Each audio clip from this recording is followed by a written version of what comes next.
ओम शांति। ओम शांति बाबा।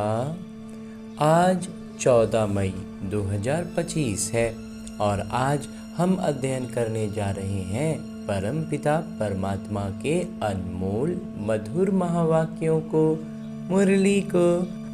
और ये जो अमूल्य ज्ञान है, ये मुझ आत्मा के संस्कारों में परिवर्तन करने के लिए, इन विकारी संस्कारों से जो मैं आत्मा उलझ गया हूँ, उनसे एकदम सहज रीति से निकलने की कला सिखलाते हैं मेरे बाबा। उसी का तो नाम मुरली है ना।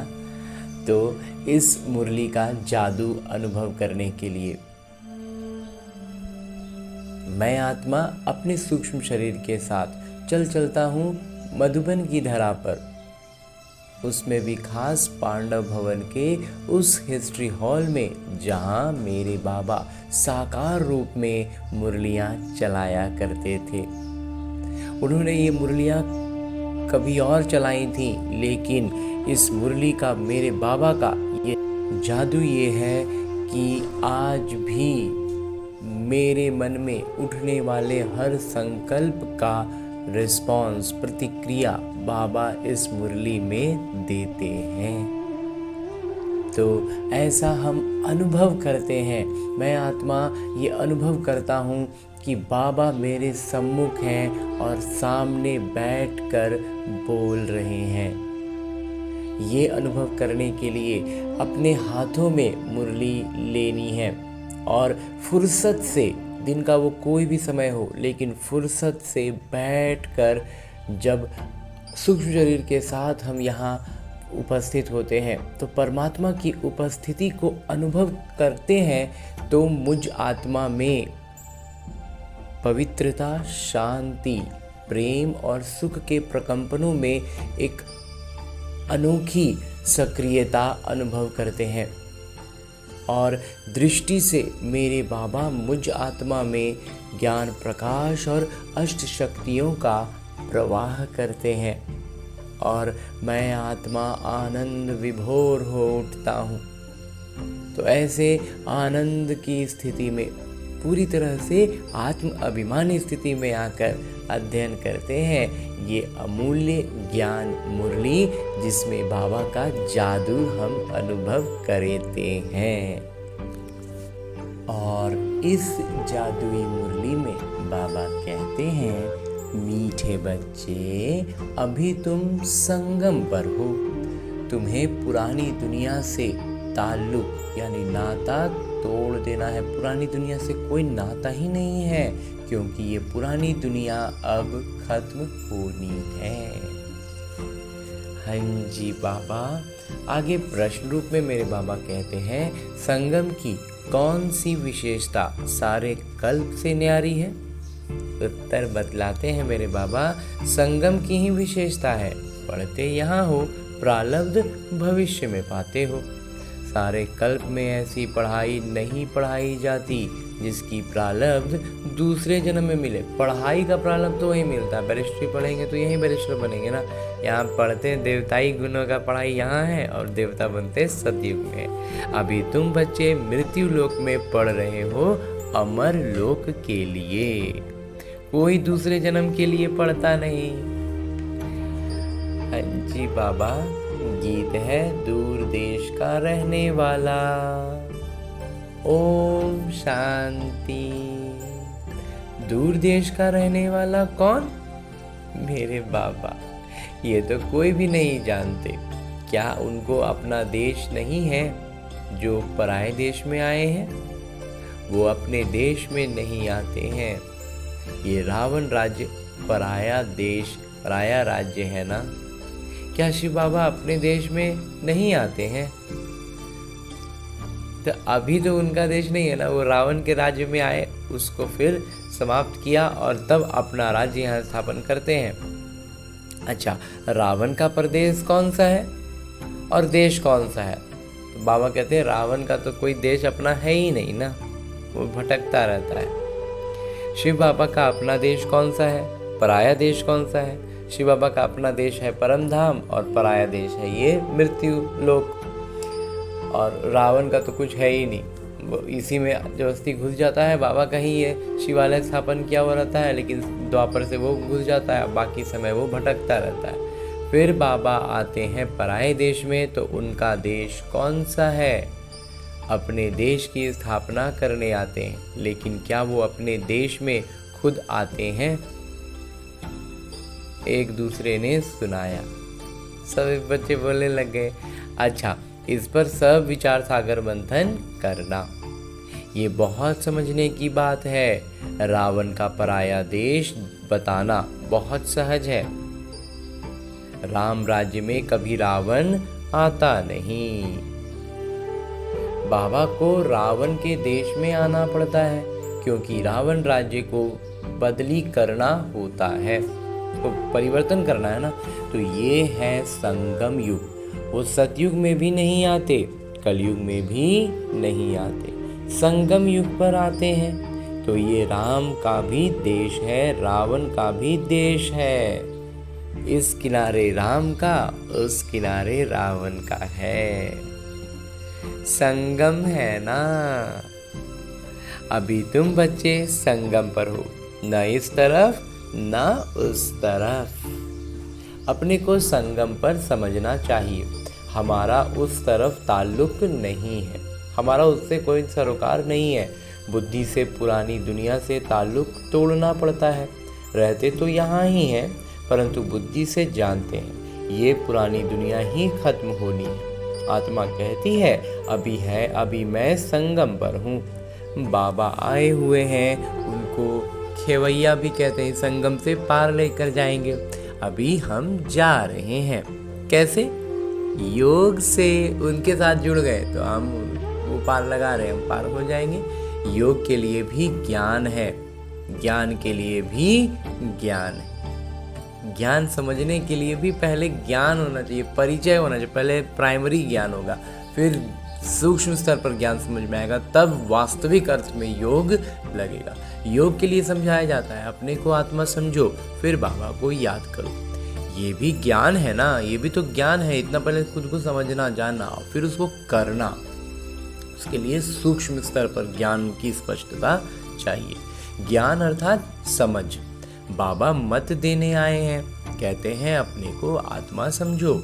आत्मा ही 84 जन्म लेती है। बाबा बच्चों की ही विस्तार से बैठ समझाते हैं। हम बच्चों को बाबा कितना विस्तार से बैठ के एक एक बात समझाते हैं मेरे बाबा। अभी ये रावण राज्य खत्म होना है। यहाँ है कर्म बंधन, वहाँ है कर्म संबंध। बंधन दुख का नाम है, संबंध सुख का नाम है। अब कर्म बंधन को तोड़ना है। बुद्धि में है, हम इस समय ब्राह्मण संबंध में हैं, फिर दैवी संबंध में जाएंगे। ब्राह्मण संबंध का ये एक ही जन्म है, फिर 8 और 12 जन्म दैवी संबंध में होंगे। ये ज्ञान बुद्धि में है, इसलिए कलयुगी छी कर्म बंधन से जैसे ग्लानि करते हैं। इस दुनिया के कर्म बंधन में अभी रहना नहीं है। बुद्धि मिलती है, ये सब है आसुरी कर्म बंधन। हम भी गुप्त एक यात्रा पर हैं, हम भी गुप्त यात्रा पर हैं। ये बाबा ने यात्रा सिखलाई है। फिर इस कर्म बंधन से न्यारे हो, हम कर्मातीत हो जाएंगे। ये कर्म बंधन अब टूटना ही है। हम बाबा को याद करते हैं कि पवित्र बन, चक्र को समझ, चक्रवर्ती राजा बने। पढ़ रहे हैं, फिर उनका परम उद्देश्य प्रारब्ध भी चाहिए ना। उसका जो पढ़ रहे हैं उसका रिजल्ट चाहिए, उसमें एम चाहिए कि क्यों पढ़ रहे हैं। तो तुम जानते हो हमको पढ़ाने वाले बेहद के पिता हैं। बेहद के पिता ने हमको 5000 वर्ष पहले पढ़ाया था। ये ड्रामा है ना। जिनको कल पहले पढ़ाया था उनको ही पढ़ाएंगे। आते रहेंगे, वृद्धि को पाते रहेंगे। सब तो सतयुग में नहीं आएंगे, बाकी सब जाएंगे वापस घर। इस पार है नर्क, उस पार है स्वर्ग। उस पढ़ाई में तो समझते हैं हम यहाँ पढ़ते हैं, फिर प्रारब्ध भी यहाँ पाएंगे। यहाँ हम पढ़ते हैं संगम युग पर। इनकी प्रारब्ध हमको नई दुनिया में मिलेगी। प्रत्यक्ष फल बाबा देते हैं, लेकिन पूरा प्रारब्ध तो नई दुनिया में मिलेगा ना। ये है नई बात। दुनिया में ऐसे कोई नहीं कहेंगे कि तुमको इसकी प्रारब्ध दूसरे जन्म में मिलेगी। इस जन्म में अगले जन्म की प्रारब्ध पाना, ये सिर्फ इस संगम युग पर ही होता है। बाबा भी आते ही संगम युग पर हैं। तुम पढ़ते हो पुरुषोत्तम बनने के लिए। एक ही बार भगवान ज्ञान सागर आकर पढ़ाते हैं नई दुनिया अमरपुरी के लिए। ये तो है कलयुग, मृत्युलोक। हम पढ़ते हैं सतयुग के लिए, नरकवासी से स्वर्गवासी होने के लिए। ये है पराया देश, वो है अपना देश। उस अपने देश में बाबा को आने की दरकार नहीं है। अपने देश में फिर बाबा कहते मैं नहीं आता हूँ। वो देश बच्चों के लिए ही है। वहाँ सतयुग में रावण का आना नहीं होता, रावण गुम हो जाता है। फिर आएगा द्वापर में तो बाबा भी गुम हो जाते हैं। रावण हट जाता है तो फिर बाबा कहते हैं मैं भी हट जाता हूँ। सतयुग में कोई भी उनको जानते नहीं, तो याद भी क्यों करेंगे जब जान ही नहीं रहे। उस समय से भूलते हैं तो कुछ समय तक तो प्रारब्ध में रहते हैं, फिर रावण आ जाता है तो फिर दुख का शुरुआत होता है। सुख की प्रारब्ध पूरी होती है तो फिर रावण राज्य शुरू होता है। इनको पराया देश कहा जाता है। अभी तुम समझते हो हम संगम पर हैं। हमको रास्ता दिखलाने वाले बाबा मिले हैं, पिता मिले हैं हमें। बाकी सब धक्के खाते रहते हैं। जो बहुत थके हुए होंगे, जिन्होंने कल्प पहले रास्ता लिया होगा, वो आते रहेंगे। तुम पंडे सबको रास्ता बताते हो। ये है रूहानी यात्रा का रास्ता।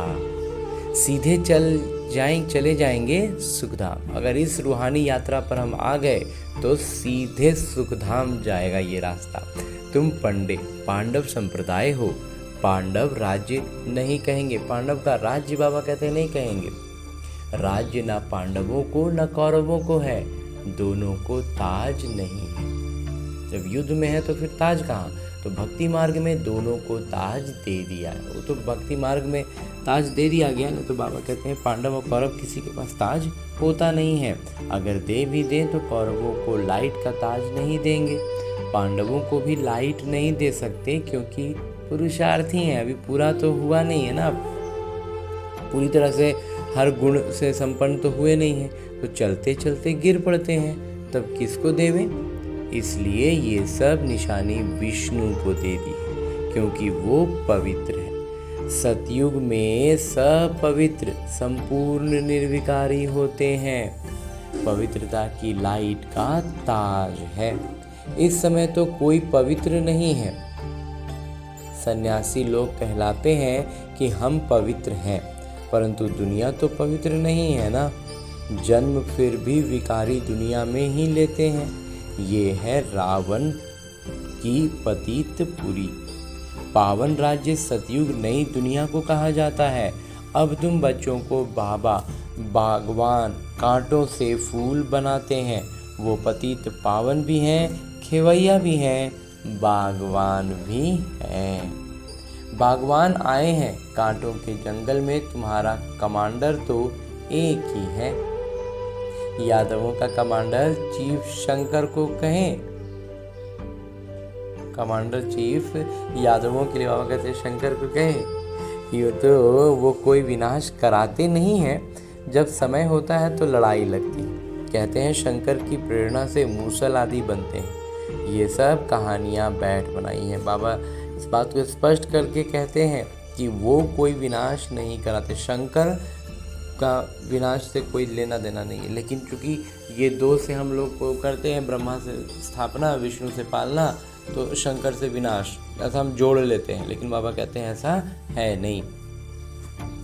कहानियाँ बैठ बनाई हैं। पुरानी दुनिया खत्म तो होनी जरूर है। मकान पुराना होता है तो गिर पड़ता है, मनुष्य मर जाते हैं। ये भी पुरानी दुनिया खत्म होनी है। ये सब दब कर मर जाएंगे। कोई डूब मरेंगे, कोई शॉक में मरेंगे, किसी को सदमा लग जाएगा ऐसा कुछ देखने से। बॉम्ब शादी की जहरीली वायु भी मार डालेगी। बच्चों की बुद्धि में है कि अभी विनाश होना ही है, हम उस पार जा रहे हैं। कलयुग पूरा हो, सतयुग की स्थापना जरूर होनी है, फिर आधा कल्प लड़ाई होती ही नहीं। अभी बाबा आए हैं पुरुषार्थ कराने, ये अंतिम मौका है। पुरुषार्थ करने का ये अंतिम मौका है। देरी की तो फिर अचानक ही मर जाएंगे। मौत सामने खड़ा है। अचानक बैठे बैठे मनुष्य मर जाते हैं। मरने के पहले तो याद की यात्रा करो। अभी तुम बच्चों को घर जाना है, इसलिए बाबा कहते हैं बच्चे घर को याद करो। इससे अंतमति सोगति हो जाएगी, घर चले जाएंगे। परंतु सिर्फ घर को याद करेंगे तो पाप विनाश नहीं होंगे। बाबा कहते हैं अगर सिर्फ घर को याद करते रह जाओ तो पाप विनाश नहीं होंगे। बाबा को याद करेंगे तो पाप विनाश हो और तुम अपने घर चले जाएंगे। तो बाबा को याद करने से दोनों काम हो रहा है, पाप भी विनाश हो रहे हैं, हल्के भी हो रहे हैं और घर भी पहुंच जा रहे हैं। इसलिए बाबा को याद करते रहो। अपना चार्ट रखो तो मालूम पड़ेगा सारे दिन में हमने क्या किया।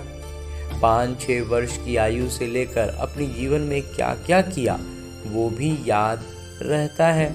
लगभग 5-6 साल की उम्र के बाद का बाबा कहते हैं याद रहता ही है। ऐसे भी नहीं, सारा समय लिखना पड़ता है, ध्यान में रहता है। बगीचे में बैठ बाबा को याद किया।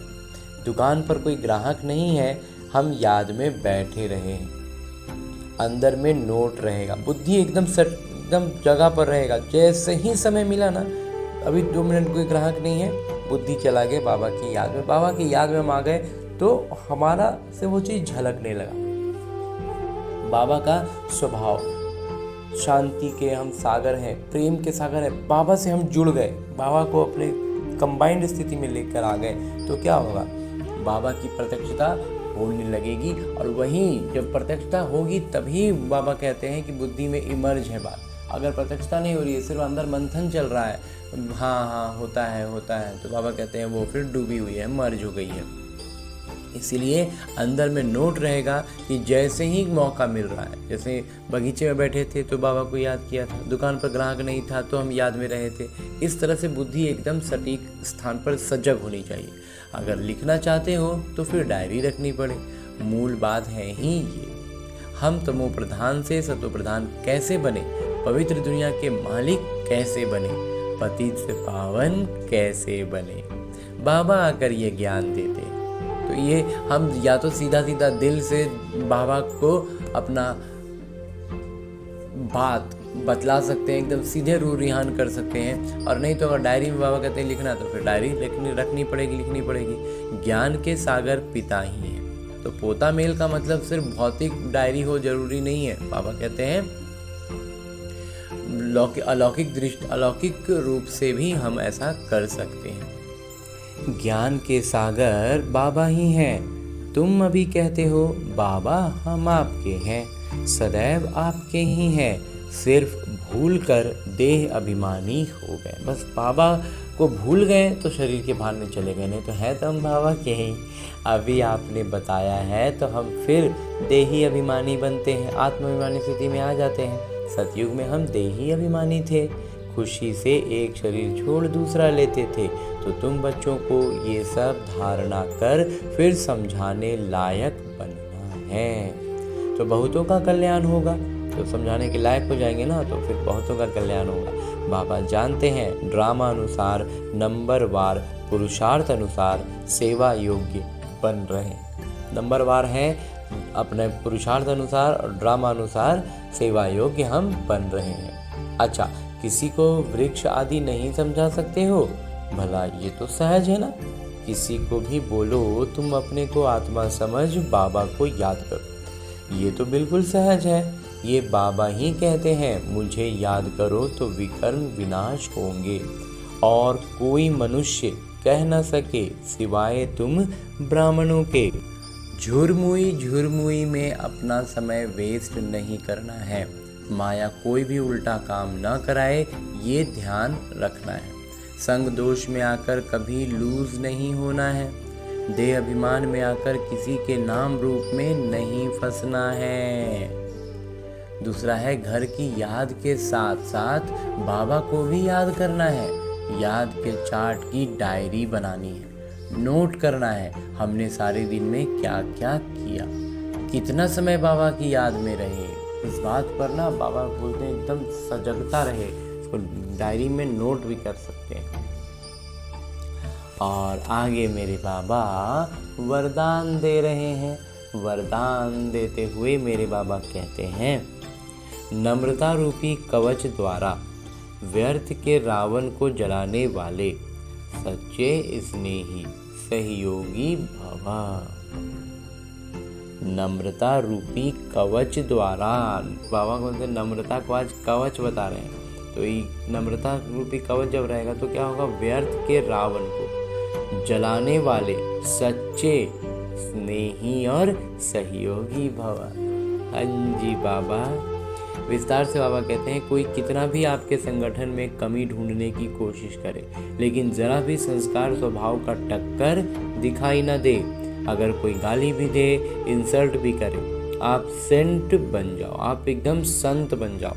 अगर कोई गलत भी करता है तो आप सही रहो। कोई टक्कर लेता है तो भी आप उसे स्नेह का पानी दो। ये क्यों, ऐसा क्यों, ये संकल्प करके आग पर तेल नहीं डालो।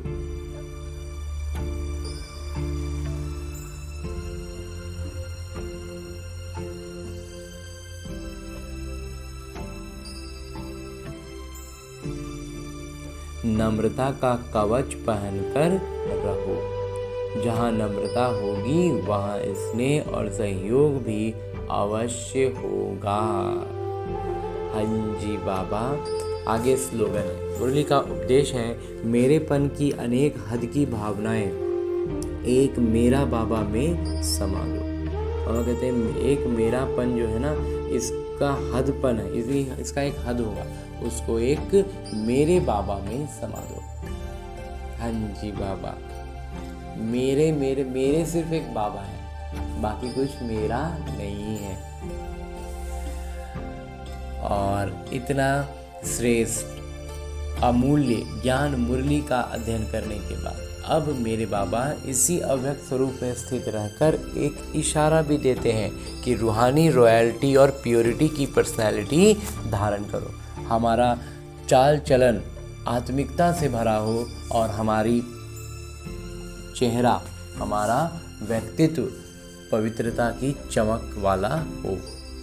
इस बात को और अधिक स्पष्ट करते हुए बाबा हर दिन एक अलग अलग आयाम से, अलग अलग उदाहरणों के साथ भी और अलग अलग रूपों में इसी बात को, इसी श्रीमत को और अधिक स्पष्ट करते हुए आज के लिए जो इशारा देते हैं वो है कि रूहानी रॉयल्टी का फाउंडेशन संपूर्ण पवित्रता है।